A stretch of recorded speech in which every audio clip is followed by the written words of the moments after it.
Good morning, everyone. Welcome to the Manula classes in the session of daily news analysis. Today is 5th of March 2024. You are watching with Naresh Sharma. We are going to first of all revise the previous day session with the help of multiple choice questions, that is MCQ.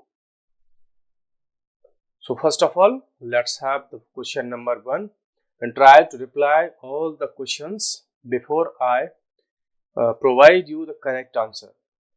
The first question is, world's first Vedic clock has been installed in which state? In the last session, we discussed that in our Indian state, Vedic clock has been installed in a city. So, give me the answer. It's A, B, C or D. The correct answer is Madhya Pradesh. The Vedic clock, that is world's first Vedic clock, has been installed in Madhya Pradesh. World's first Vedic clock has been installed in India. What is its name? इसका name क्या है? किस name से इसको install किया गया है? It's a पंचांग क्लॉक, उज्जैन क्लॉक और विक्रमादित्य वैदिक क्लॉक और Ujjain Mahakal clock. So what is the name? The correct name is Vikramaditya Vedic clock. This clock has been installed in Madhya Pradesh and its name is Vikramaditya Vedic clock. World's first Vedic clock is based on, ये किस system पर या calculations पर based है? So it's पंचांग calculation, पंचायतन calculation, Gregorian calculations और none of the above. So the correct answer is A.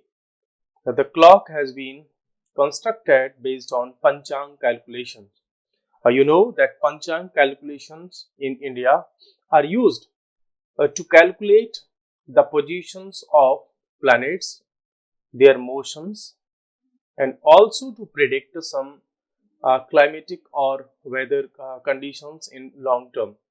Even though they also provide, based on Panchang calculation, some muhurt, means a good time or a very good time to start some like business, education, or to start your travel.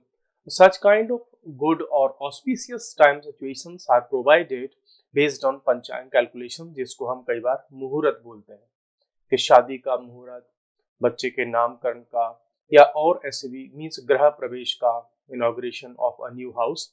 So such kind of muhurats are also provided based on Panchang calculations.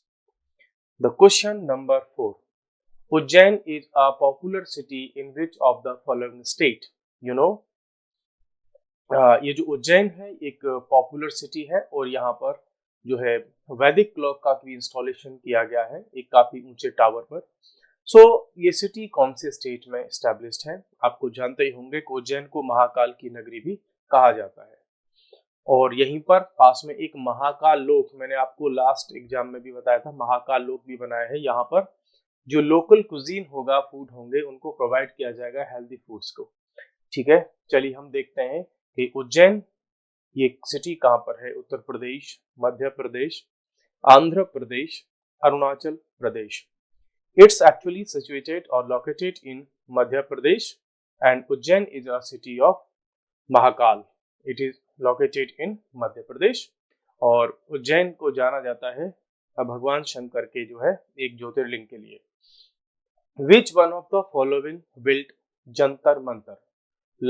In the last session we also discussed that there was a king who built Jantar Mantar.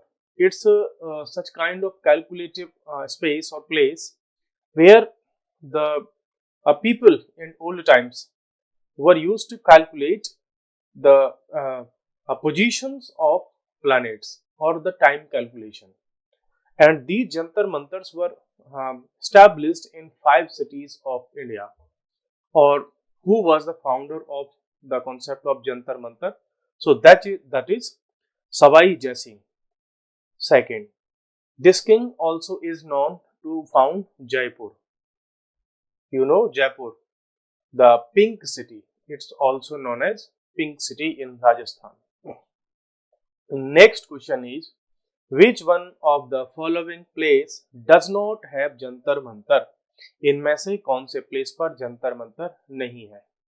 देखो क्या पूछा है उन्होंने, not. So while solving such kind of questions where yes or no, such keywords are the deciding factor to answer a question in correct manner. So please always focus that it's asking about yes or no. देखो Delhi, Mathura, the both cities Delhi and Mathura have jantar mantar. Ujjain and Varanasi both have jantar mantar. Jaipur and Delhi both have jantar mantar, but Lucknow and Amritsar are not known for having jantar mantar. देखो दिल्ली, मथुरा, वाराणसी, उज्जैन और Jaipur, these are the 5 places in India where Savai Jai Singh established jantar mantar. तो ये 5 शहर हैं India के जहां पर Jantar Mantar establish किया गया था. Alliance for global good was launched in, recently हमने इसको डिस्कस किया था कि अलायंस फॉर गुड जो इक्विटी एंड इक्वालिटी के लिए है, जो जेंडर इक्विटी एंड इक्वालिटी के लिए है, ये लॉन्च हुआ है अभी रिसेंटली. तो कहां पर लॉन्च हुआ था ये? जेनेवा, डेवोस, न्यू दिल्ली और Gandhinagar. Reply fast. Actually, this was the Davos. ये Davos की मीटिंग में हुआ था, और जो वर्ल्ड इकोनॉमिक फोरम की एनुअल मीटिंग्स होती हैं Davos में एवरी ईयर, वहां पर इसको अनाउंस किया गया था, alliance for global good for gender equity and equality. The headquarters of alliance for global good will be in, कहां पर होने वाले हैं ये होने वाले हैं आपके हेडक्वार्टर्स. आप बताइए फटाफट. दावोस में, इंडिया, ब्रिटेन, कनाडा, कहां? इसके हेडक्वार्टर्स रहेगा कहां पर? इंडिया में. जैसे कि इंटरनेशनल सोलर अलायंस का हेडक्वार्टर कहां पे है? इंडिया में, जो कि गुड़गांव में है. उसी तरह से इंटरनेशनल बिग कैट अलायंस, ये भी इंडिया ने लॉन्च किया, जो है 2023 दिसंबर के आसपास में इसको लॉन्च किया था, और कैबिनेट ने इसको अप्रूव भी कर दिया. तो इसका भी हेडक्वार्टर जो है अभी सिटी डिसाइडेड नहीं है, इंडिया में ही होने वाला है. तो अलायंस फॉर ग्लोबल गुड, इसका अलायंस का जो हेडक्वार्टर है वो भी इंडिया में होने वाला है. यहाँ आप देख सकते हैं कि इंडिया की इस समय जो फॉरेन पॉलिसी है ग्लोबल लेवल पर काफी एक्टिव है. Alliance for global good is being supported by, which is the organization who is supporting this alliance. तो इसको अलायंस को कौन सपोर्ट कर रहा है? इनमें से 4 में से आप बताइए फटाफट. देखो, इट्स वर्ल्ड इकोनॉमिक फोरम इसको सपोर्ट कर रहा है. यहां से आप एक आइडिया और लगा सकते हैं कि वर्ल्ड इकोनॉमिक फोरम की जो एनुअल जो मीटिंग्स होती हैं वो डावोस में होती हैं, और यहीं पर इसका अनाउंसमेंट भी हुआ है. Can anybody reply me that where is Davos situated? ये कौन सी कंट्री में है? आप बताइए कि ये कौन सी कंट्री में है डावोस. यहाँ पर every year world economic forum की मीटिंग होती है. यहाँ पर वर्ल्ड की लीडर्स जो है मीटिंग करते हैं. Who is the leading country in the foundation of alliance for global good? Global good का जो अलायंस है जेंडर इक्विटी एंड इक्वालिटी के लिए, कौन सा कंट्री इसको लीड कर रहा है? मींस एक्चुअल में ये आइडिया किसका है, कौन इसको एस्टेब्लिश करने में सबसे ज्यादा इंपॉर्टेंट रोल प्ले कर रहा है? इंडिया, जापान, ब्रिटेन और सऊदी अरबिया. देखो इसका करेक्ट आंसर है इंडिया, है ना. इंडिया ही इसको लीड कर रहा है, इंडिया का ही ये आइडिया है. आज मैंने आपके लिए 2 क्वेश्चन एक्स्ट्रा रखे हैं. Other days we have only 10 questions, but today I think that we should have 2 more questions to revise 2 more points. Financial intelligence unit India, है ना, FIU इंड. ये फाइनेंशियल इंटेलिजेंस यूनिट जो है which ministry mean कौन सी ministry के अंदर work करती है? तो ministry of finance, ministry of home affairs, ministry of internal security और ministry of foreign affairs. Actually the FIU and it works under the ministry of finance. So that's why question 11 का जो answer होगा वो A होगा, ministry of finance. Question number 12. The Economic Intelligence Council EIC headed by the जो economic intelligence council है इसके head कौन होते हैं? देखो, इसके हेड होते हैं मिनिस्टर ऑफ फाइनेंस। जो फाइनेंस मिनिस्टर होते हैं वही इसके हेड होते हैं और इसी के अंदर में काम हुई करती है, इसी के मीन्स जो है सुपरविजन में काम करती है क्या? FIU एंड, ठीक है। और इसका जो हेड होता है वो होता है फाइनेंस मिनिस्टर, ठीक है। चलिए अब हम आते हैं आज की इंपॉर्टेंट पॉइंट्स पर।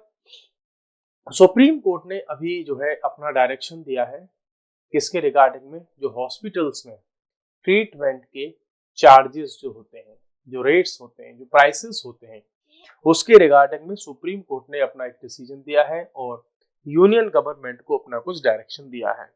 सो let's see. Supreme Court has directed the union government to fix, बोला क्या करो? फिक्स करो क्या?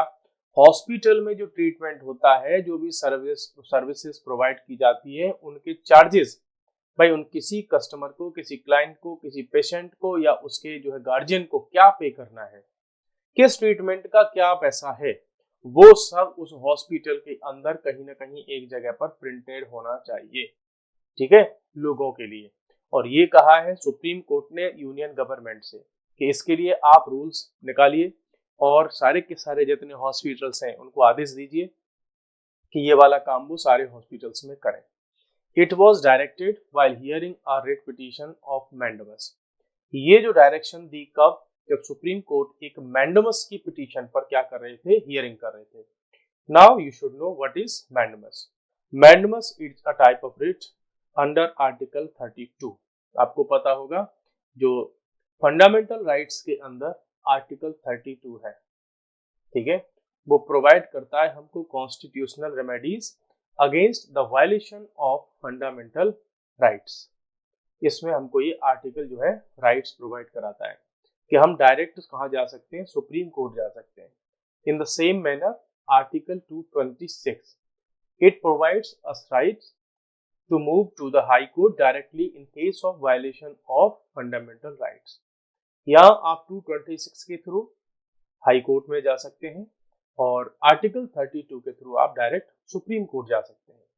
तो ये 5 टाइप की जो रिट्स होती हैं उनमें से एक रिट होती है ये मैंडमस, आपने सुना होगा, ठीक है। तो मैंडमस रिट का जब हियरिंग चल रहा था तो सुप्रीम कोर्ट ने ये अपना आदेश दिया कि आप क्या करो, जो गवर्नमेंट है, सेंट्रल गवर्नमेंट है, वो क्या करे, इन हॉस्पिटल्स में ऐसी लिस्ट प्रिपेयर करवाए और ऐसी जगह पर उनको पब्लिश करवाए, उनकी दीवारों पर या जहाँ कहीं भी, जिससे कि जो पेशेंट वहां आते हैं इजीली उनको देख सकें।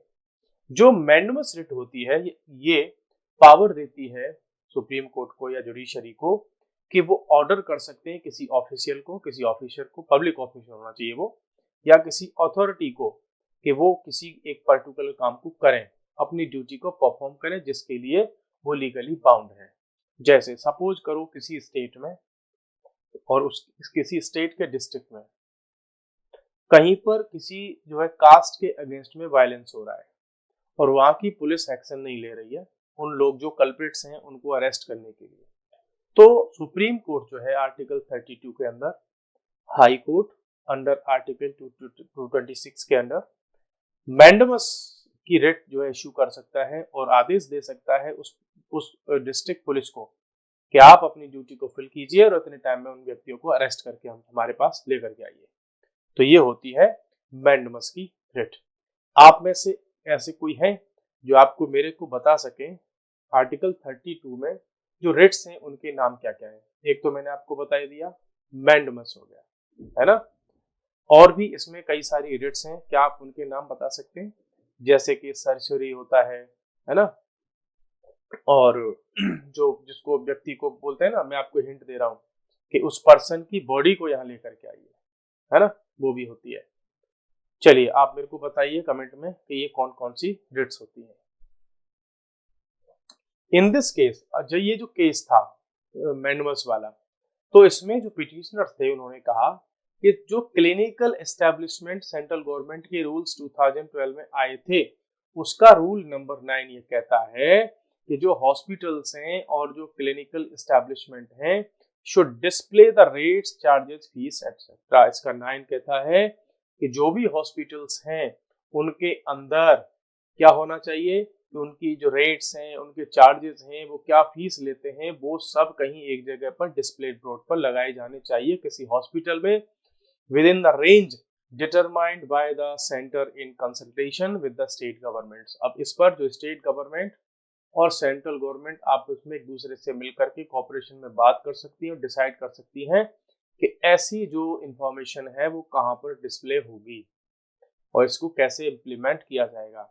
अब आपने देख रखा होगा कि हॉस्पिटल्स में बहुत मीन्स जो है अननेसेसरी चार्जेस भी जो क्लाइंट्स होते हैं, जो पेशेंट्स होते हैं, उन पर लगाए जाते हैं। इसकी हमको रिक्वायरमेंट क्यों है? Why we need fees fix और चार्जेस, ये इनकी फिक्स करने की हमको क्यों रिक्वायरमेंट है, ये सब आपको समझ में आ जाएगी जस्ट एक पिक्चर देख करके। आपने आई थिंक ये मूवी देखी होगी जिसका नाम था गब्बर इज बैक, है ना, आपने देखी होगी कि इसमें जो अक्षय कुमार होता है वो एक हॉस्पिटल का जो सिस्टम होता है उसको एक्सपोज करता है ना। उसमें वो देखते हैं कि बहुत पेशेंट्स के ऊपर बहुत सारे उल्टे पुल्टे चार्जेस वो जो है लगाते हैं। पेशेंट की डेथ हो गई है लेकिन फिर भी उसके ट्रीटमेंट के नाम पर उससे पैसा वसूल करते हैं। बहुत सारे हॉस्पिटल्स ऐसे होते हैं जहाँ पर पेशेंट्स का कोई बॉडी का ऑर्गन निकाल लिया जाता है, या बहुत सारे ऐसे हॉस्पिटल्स होते हैं उन्होंने जब किसी क्लाइंट का दिख जाता है पेशेंट का एक बहुत ज्यादा मीन्स पढ़ा लिखा नहीं है तो उस पर भी अननेसेसरी वो चार्जेस लगा देते हैं। सपोज करो अल्ट्रासाउंड आपका 1000 में हो रहा है, 1000 रुपीज में वो उससे चार्ज कर देंगे 1200 रुपये, ठीक है, बिकॉज हॉस्पिटल जो होता है उसमें लोग परेशान होकर के जाते हैं और वो चाहते हैं कि उनका जो भी पेशेंट है, उनका जो है जो भी रिलेटिव है, वो बहुत जल्दी से क्या हो जाए, क्योर हो जाए।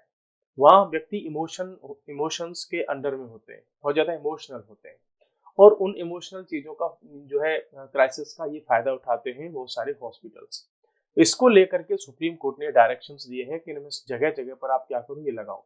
बिकॉज कई बार हॉस्पिटल्स में ये भी होता है, सपोज करो कि आपको 1000 रुपीज का वहां पे चार्ज है अल्ट्रासाउंड कराने का और वहां पर लाइन लगी हुई है सपोज करो 100 लोगों की, तो वहां पर कोई जो क्लर्क वगैरह बैठा होगा उसको आप 1000 की जगह जैसे ही 1500 रुपए देंगे, वो आपको पीछे से 100 वाले से ला करके यहाँ आगे सबको फर्स्ट पे ला करके आपका नंबर लगवा देगा।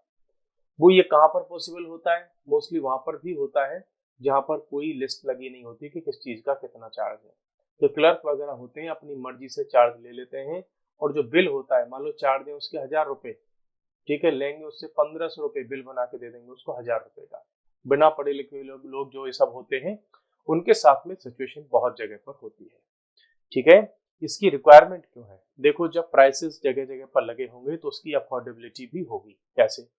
आप सपोज करो ए नाम के हॉस्पिटल में गए, वहां पर आपने प्राइस की लिस्ट देख ली और वहां पता चला कि भाई इसमें जो अल्ट्रासाउंड 1000 रुपए का है। आप बी हॉस्पिटल में गए, वहां आपको देखने को मिला कि वहां पर 800 रुपए में अल्ट्रासाउंड है, ठीक है। जब ये सारी चीजें आप सी हॉस्पिटल में गए, आपको दिखा कि 900 रुपए में है।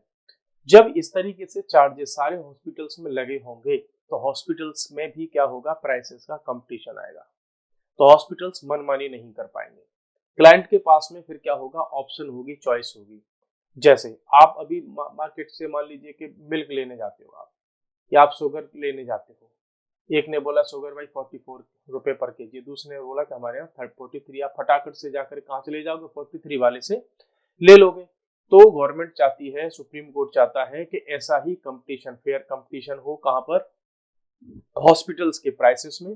तो उससे जो इलाज है, जो पेशेंट के लिए ट्रीटमेंट अवेलेबल होता है वो अफोर्डेबल हो जाएगा, ठीक है। क्योंकि जो बहुत सारा एक्सपेंसिव है हेल्थ केयर, हम सबको पता है।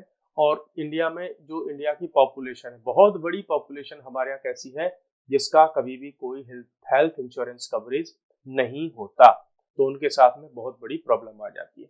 क्रिएट अ फेयर, ये जो है इनमें जो कंपटीशन होगा, प्लस हमारे कॉन्स्टिट्यूशन का आर्टिकल 47 ये डायरेक्ट करता है स्टेट को, मींस गवर्नमेंट को, कि वो हेल्थ, पब्लिक हेल्थ है उसको इम्प्रूव करने के लिए जो भी स्टेप्स लेने हैं वो सारे स्टेप्स लेगी, ठीक है। तो गवर्नमेंट को ये स्टेप्स लेने चाहिए। जो हॉस्पिटल्स में इस तरीके के स्कैम्स हो रहे हैं इनको भी कंट्रोल करना चाहिए गवर्नमेंट को। Fixed charges will help to bring transparency, उससे ट्रांसपेरेंसी भी आएगी। Prevent instances of over charging, अभी जो मैंने आपको एग्जांपल दिया ओवर चार्जिंग से भी बचेंगे, बिलिंग की जो डिस्क्रिपेंसीज होती हैं उससे भी बचेंगे कि कहीं वो 1000 रुपये ले लेगा, कभी वो 800 रुपये ले लेगा, बीच में लोग उसमें से पैसा खा जाएंगे। एक्सप्लॉइटेशन ऑफ पेशेंट, जो जो पेशेंट्स का एक्सप्लॉइटेशन होता है उसमें भी डिक्रीमेंट होगा। ठीक है, तो ये सब उसके लिए हमको रिक्वायरमेंट है। क्या गवर्नमेंट ने हेल्थ इंडस्ट्री के लिए या पब्लिक हेल्थ के लिए कुछ स्टेप्स ले रखे हैं? यहाँ से क्वेश्चन कई बार पूछे गए हैं। तो गवर्नमेंट ने स्टेप्स देखो अभी तक क्या लिए। आयुष्मान भारत स्कीम ऑलरेडी चल रही है, उसमें हेल्थ और वेलनेस सेंटर्स खोले जा रहे हैं ऑल ओवर इंडिया। प्रधानमंत्री जन आरोग्य योजना भी उसमें चल रही है कि जो मीन्स जो है 5 लाख रुपए तक का जो एक हाउस होल्ड को, एक फैमिली को एवरी ईयर का जो है उनको इंश्योरेंस मिलता है। फिर है आपका national list of essential medicine. Government अपनी तरफ से एसेंशियल मेडिसिन की एक लिस्ट निकालती है और वो जो लिस्ट ऐसी होती है कि उसको उस लिस्ट वाली जो मेडिसिन होती हैं उनके प्राइसेस को, उनकी क्वालिटी को गवर्नमेंट एक्स्ट्रा मॉनिटर करती है और उनको रेगुलेट भी करती है। जैसे सपोज करो मार्केट में पैरासीटामोल आपको लेनी है, तो जो मार्केट में जो दवाई बनाने वाली कंपनीज हैं वो चाह कर के भी इनके प्राइसेस को बहुत ज्यादा हाइक नहीं कर सकते, बिकॉज इनको गवर्नमेंट एसेंशियल मेडिसिन की लिस्ट में रखती है कि यस इन पर जो कंपनीज हैं बहुत ज्यादा पैसा नहीं कमा सकती। फिर है आपका पीएम भारतीय जन औषधि परियोजना। इसके लिए गवर्नमेंट ने, सेंट्रल गवर्नमेंट ने बहुत सारी जगह पर क्या खोले हैं, जो मेडिकल्स हैं वो खोले हैं, फार्मासिस्ट की दुकानें खुलवाई हैं और उनमें जेनरिक दवाइयां वहां पर जो प्रोवाइड करवा रहे हैं। सपोज करो मार्केट में वही किसी दूसरे ब्रांड पर आपको वही ए नाम की मेडिसिन हो सकता है आपको जो है 35 रुपीज की मिल रही होगी, लेकिन उसी में जेनरिक मेडिसिन जब आप जाओगे जन औषधि केंद्र पर, ठीक है, तो उस पर वही मेडिसिन आपको 35 की बजाय 3 रुपए में मिल जाएगी। तो आप कभी भी जाएं, आपको मेडिसिन की रिक्वायरमेंट हो तो आप जन औषधि केंद्र पर जा सकते हैं, वहां से बहुत सस्ते में दवा ले सकते हैं। आपको 300 रुपए की दवा हो सकता है मात्र 80 रुपीज में ही वहां से आपको अफोर्डेबल हो जाएगी। सो ये है आपकी जो है प्राइम मिनिस्टर जन औषधि केंद्र योजना वाला जो स्कीम है। नेक्स्ट हमारे पास में न्यूज है स्वच्छता ग्रीन लीफ रेटिंग। देखो स्वच्छता ग्रीन लीफ रेटिंग ये है क्या? It's a type of rating system which evaluates, क्या इवेल्युएट करती है? वेरियस टूरिस्ट फैसिलिटीज, कि इंडिया में हम जो टूरिस्ट फैसिलिटीज हमारे पास हैं उनका ये इवेल्युएशन करती है और उसके बेसिस पर उनको रेटिंग देती है। जैसे अभी हम मार्केट से एसी या फिर रेफ्रिजरेटर ये सब परचेज करके लाते हैं तो उन पर जो है उसकी रेटिंग होती है कि भाई 1 स्टार की रेटिंग है या 5 स्टार की रेटिंग है ना, ऐसे जो रेटिंग आती है। वैसे ही इंडिया में जो टूरिस्ट फैसिलिटीज हैं उनकी भी रेटिंग स्टार्ट कर दी है उन्होंने, किसके थ्रू? स्वच्छता ग्रीन लीफ रेटिंग के थ्रू। तो adherence to specific hygiene and sanitation standards, इन पर बहुत ज्यादा फोकस किया जाएगा और उसी के बेसिस पर उनको जो है रेटिंग दी जाएगी। Department of drinking water and sanitation, ministry of जल शक्ति in collaboration with ministry of tourism, इन्होंने मिलकर के ये अपना ये इनिशिएटिव लिया है और ये लॉन्च किया है इन्होंने, दोनों ने मिलकर के स्वच्छता ग्रीन लीफ रेटिंग इनिशिएटिव। अब ये क्या करेगा, जो बहुत सारे रिसोर्ट्स वगैरह हैं उन सबको क्या देगा, ये रेटिंग देगा। और ऑनलाइन जब भी कोई टूरिस्ट, सपोज करो इंडिया से बाहर से कोई आ रहा है, तो जब वो अपना कोई जो मान लो कोई रिसोर्ट, कोई होटल उसको बुक करना है, वो उसमें क्या देख लेगा, उसकी रेटिंग देख लेगा। ठीक है, गवर्नमेंट उसकी क्या देगी, गवर्नमेंट उसकी रेटिंग करेगी। आप भी यहाँ से कहीं इंडिया में जो है आप टूरिज्म के लिए जाओगे, ट्रैवल करने जाओगे, आप जब कोई रिसोर्ट वगैरह में जाओगे तो आपके पास में उसकी पहले से ही क्या होगी, आपके पास में डिटेल्स होंगी, यार ये वाली अच्छी है या खराब है, तो उसके अकॉर्डिंग आप अपनी रिसोर्ट को जो है सिलेक्ट कर सकते हैं। The aim is to revolutionize sanitation practices, India में जो सैनिटेशन प्रैक्टिसेस हैं उसमें एक क्रांति लाना, ये इनका मेन पर्पज है। India is growing tourism industry, तो इंडिया की टूरिज्म इंडस्ट्री जो अभी ग्रो कर रही है उसको और इससे हेल्प मिलेगी। It aligns with the travel for life, ये एक प्रोग्राम चल रहा है अभी टूरिज्म मिनिस्ट्री का, mission life, travel for life. ठीक है, ये जो प्रोग्राम चल रहा है, हम ऐसा टूरिज्म चाहते हैं जो एनवायरमेंट के फ्रेंडली हो। ठीक है, तो उसको ये ध्यान में रखते हुए ये रेटिंग स्टार्ट की गई है, इसके साथ में इसमें इसको भी मिला करके रखा गया है, ऐसे समझो उसको। बाइजन रिसोर्ट्स, जो इंडिया का बाइजन रिसोर्ट्स है मधाई मध्य प्रदेश में, ये पहला बन गया है जिसको फर्स्ट 5 स्वच्छता ग्रीन लीफ रेटिंग सर्टिफिकेट इसको मिल गया है। कितना मिला है इसको? 5 मिला है। जैसे 5 स्टार होते हैं ऐसे ही इसमें भी 5 होगी रैंकिंग में, ठीक है। तो इसको 5 रैंकिंग इसको मिली है। नाउ हमारे पास में नेक्स्ट है world wild life day. World wild life day को हम एवरी ईयर 3 मार्च को सेलिब्रेट करते हैं पूरे वर्ल्ड में। नाम है इसका वर्ल्ड वाइल्ड लाइफ डे। क्या काम होगा इसका? ये अवेयरनेस स्प्रेड करने के लिए होता है कि हमारी जितनी भी प्रैक्टिसेस हैं वो सस्टेनेबल हो, जिससे कि जो बायोडाइवर्सिटी है उसको हम कंजर्व कर सकें। इसका एक इम्पोर्टेंस और है कि इसी दिन 3 मार्च देखो कि convention on international trade in endangered species of wild fauna and flora, इसको कई बार बोल दिया जाता है साइट्स कन्वेंशन, ठीक है, was signed in on this day on March 3, 1973। इसी दिन ये जो साइट्स कन्वेंशन है इसको साइन किया गया था 1973 में। बाद में यूनाइटेड नेशंस जनरल असेंबली ने 3 मार्च को 2014 में 3 मार्च को क्या डिक्लेयर कर दिया? World wild life day. इस दिन डिक्लेयर हुआ तो हम 2014 से world wild life day celebrate कर रहे हैं, बिकॉज ये जो 3 मार्च को 1973 में स्टार्ट हुआ था हमारा sites convention. What is sites convention? अब इसको थोड़ा सा हम जान लेते हैं। देखो, it is a global agreement है। कैसा एग्रीमेंट है ये? ग्लोबल मींस इंडिया के अंदर की बात नहीं है, ये पूरे वर्ल्ड की बात है।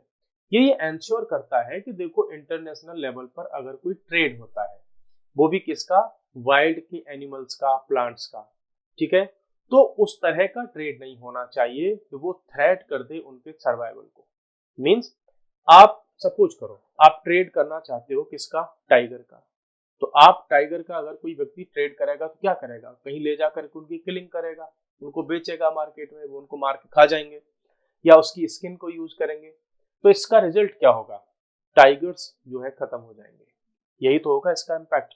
तो जो साइट कन्वेंशन है ऐसी बहुत सारी स्पीसीज के ट्रेड पर बैन लगा दिया है इसने, ठीक है, कि ऐसी बहुत सारी स्पीसीज हैं उनमें ट्रेड आप नहीं कर सकते, ठीक है। यह है आपका CITES convention. The WWF environmental information and assessment centre programme operating under the ministry of environment, जो हमारी मिनिस्ट्री ऑफ एनवायरमेंट के अंदर जो काम कर रहा है, इसका पूरा नाम इस मिनिस्ट्री का है ministry of environment, forest and climate change, ठीक है। इस दिन हमने इसको कहाँ मनाया? ओखला में मनाया। ओखला बर्ड सेंचुरी एनसीआर में आती है, ठीक है। इसकी थीम क्या थी इस बार? थीम थी connecting people and planet. People और प्लैनेट को कनेक्ट करना, लोगों को इस प्लैनेट से, अर्थ से कनेक्ट करना। Exploring digital innovation in wild life conservation. तो हम क्या कर सकते हैं कि डिजिटल इनोवेशन के थ्रू वाइल्ड लाइफ को हम कंजर्व कर सकते हैं। क्या आप मुझको कोई ऐसा आइडिया दे सकते हैं कि वाइल्ड लाइफ को कंजर्व करने के लिए हम कैसे डिजिटल टेक्नोलॉजी को यूज कर सकते हैं? आप कोई आइडिया दीजिए। क्या आपका माइंड देखे कहां पर जो है चलता है कि आप इसमें कुछ आइडिया दे सकते हैं क्या? ठीक है, चलिए नेक्स्ट अब हम आगे बढ़ते हैं आज की एक और न्यूज पर, that is dual use goods. जो ड्यूअल यूज गुड्स है ये अभी न्यूज में रहा। क्यों रहा? आपको पता होगा कि चाइना से पाकिस्तान के लिए एक शिप जा रहा था और उसमें कुछ गुड्स था, ठीक है, और कराची की तरफ जा रहा था वो, और तो उसको मुंबई के शिप नावा शोभा पोर्ट पर, ठीक है, इंडिया के जो कस्टम ऑफिसर्स हैं उन्होंने उस शिप को क्या कर लिया, उस जो उसमें सामान था उसको सीज कर लिया, ठीक है। Consignment has been seized. अब उसमें आरोप ये है कि भाई उसमें ड्यूअल यूज गुड था, ड्यूअल यूज कंसाइनमेंट था और वो पाकिस्तान जा रहा था। अब उसमें ये बता रहे हैं कि वो ऐसा मटेरियल था जो न्यूक्लियर बनाने के लिए या बैलिस्टिक मिसाइल बनाने के लिए यूज हो सकता है, ठीक है। तो उसको इस चीज की वजह से गवर्नमेंट ने उसको क्या कर लिया? रोक लिया। तो dual use goods are items that can be used for civilian military purposes, दोनों के लिए। जैसे मैं आपको एग्जांपल दूं, न्यूक्लियर। तो न्यूक्लियर को आप बॉम्ब बनाने में भी यूज कर सकते हो और इलेक्ट्रिसिटी बनाने के लिए भी यूज कर सकते हो। यहाँ बॉम्ब बना करके आप लाखों करोड़ लोगों की जान ले सकते हो, उनको किल कर सकते हो, और यहाँ इलेक्ट्रिसिटी बना करके लाखों घरों को आप लाइट दे सकते हो, रोशन कर सकते हो, ठीक है। तो ये है आपका ड्यूअल यूज गुड्स का एग्जांपल। तो यहाँ पूरी ह्यूमैनिटी की बात है कि ह्यूमैनिटी को एक दूसरे की हेल्प करने के लिए ही हमें अपनी लाइफ में यूज करना चाहिए, ना कि इस दुनिया को खत्म करने के लिए। These types of goods are heavily regulated. बहुत तरीके से इनको रेगुलेट किया जाता है। क्यों? Because they can be classified for civilian use and then transformed for military purposes के लिए, और words used for terrorism के लिए भी इनको यूज किया जा सकता है। सपोज करो चाइना ने जब ये गुड्स भेजा होगा तो इसको सिविलियन पर्पज के यूज का नाम दिया होगा। इसका कंसाइनमेंट का नाम कैसा होगा कि सिविल पर्पज के लिए है। देखो, जब भी कोई अपराध किया जाता है तो वो कैसे किया जाता है? छुप करके किया जाता है, हाइड करके किया जाता है। तो चाइना अगर ये बता करके थोड़ी भेजेगा हाँ कि भाई हम बम बनाने का मटेरियल पाकिस्तान को भेज रहे हैं, वो तो यही भेजेगा ना, ये तो सिविलियन पर्पज के यूज का नॉर्मल प्रोडक्ट है। ठीक है, तो इसको फिर भी पकड़ लिया। पोर्ट नावा शिवा की अगर हम बात करें, ये काफी पॉपुलर पोर्ट है इंडिया का। ठीक है, और ये मुंबई के ईस्ट में है। इसको कॉमनली हम जवाहरलाल नेहरू पोर्ट भी कहते हैं। इंडिया का मेजर पोर्ट है ये। ठीक है, जवाहरलाल नेहरू पोर्ट।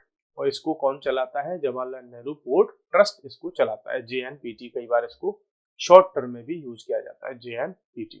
ठीक है, और ये इंडिया का सबसे busiest means the busiest port है इंडिया का, जो कि डील करता है half of the countries import and export. तो इंडिया में जो टोटल एक्सपोर्ट इंपोर्ट होता है उसमें से 50% अकेला इसी के यहाँ हो जाता है, इसी पोर्ट पर। स्टार्टिंग में जब इस पोर्ट को बनाया गया था 1989 में, तो इसका मेन पर्पस था कि भाई मुंबई के पोर्ट पर जो बहुत ज्यादा रश होता है, भीड़ होती है, तो उसको हम क्या कर सके, थोड़ा सा उसको हम जो है कम कर सके। मुंबई पोर्ट से जो भीड़ है उसको हम थोड़ा सा कम कर सके, ये इस सेंस में स्टार्ट किया गया था। लेकिन आज मुंबई पोर्ट पीछे छूट गया और जो नावा शेवा पोर्ट है वो इंडिया का नंबर 1 द बिजिएस्ट पोर्ट बन चुका है, जो कि अकेला 50% कार्गोज को डील करता है। ठीक है, तो ये हमने आज जो है 4-5 न्यूज डिस्कस की, इनके डिटेल में। ड्यूअल यूज गुड्स को डिस्कस कर लिया, वाइल्ड लाइफ डे को डिस्कस किया, व्हाट इज साइट्स कन्वेंशन क्या है ये भी हमने डिस्कस किया, स्वच्छता ग्रीन लीफ रेटिंग क्या है इसको भी हमने डिस्कस किया, और नेक्स्ट हमने डिस्कस किया कि सुप्रीम कोर्ट ने अभी ऑर्डर दिया है सेंट्रल गवर्नमेंट को, यूनियन गवर्नमेंट को, कि आप जो हॉस्पिटल्स हैं उनमें लिस्ट लगवाइए उनके चार्जेस की। ठीक है, बाकी आज हमने 2 क्वेश्चन और एक्स्ट्रा डिस्कस किए थे MCQ की फॉर्मेट में। ठीक है, तो चलिए आज हम अपने सेशन को भी यहीं पे जो है एंड की तरफ लेके चलते हैं। आप इसी तरीके से रिप्लाई करते रहिए क्वेश्चंस का, एक्टिव बने रहिए। धीरे धीरे आपका जीके में बहुत अच्छा इंटरेस्ट भी डेवलप हो जाएगा और आपके जीके के जो क्वेश्चंस हैं वो इजीली सॉल्व हो जाएंगे। सो कीप वॉचिंग, एंड यदि आपको पसंद आता है तो आप लाइक भी कर सकते हैं, उसका कोई भी पैसा चार्ज नहीं किया जाएगा। ठीक है, तो लाइक शेयर सब्सक्राइब करते रहिए। चलिए आज के लिए इतना ही। Thank you, bye bye, take care.